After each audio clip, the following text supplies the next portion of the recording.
This is from the Bleacher Report.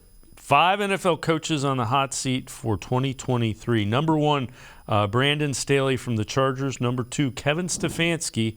3, Ron Rivera. 4, Todd Bowles. Former offensive coordinator and assistant coach, shows an aptitude for building a strong offense, particularly when he scripts his initial plays. However, in-game adjustments and situational awareness tend to be lacking.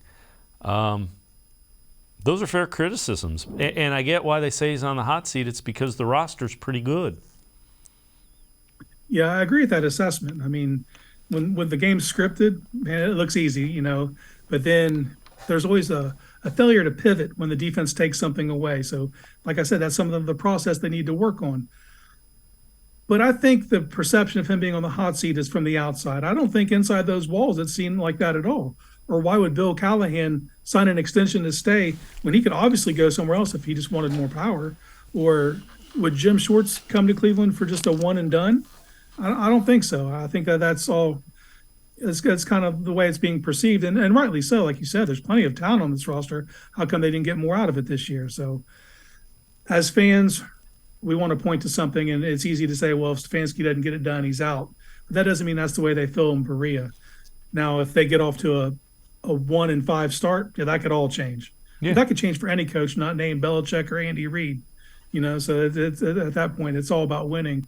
But I think, if they put some wins together, all this talk just goes away. Yeah, and I think they fully expect to, once if you're in those walls, it's like, all right, we've got the quarterback now. This is go time. You got him for a full off season. You can build an offense around who you think is an elite quarterback. That's why I paid him $230 million. The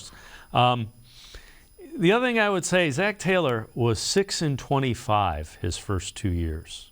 So 6-25-1 to be exact. They're getting ready to potentially go to the Super Bowl in back-to-back years.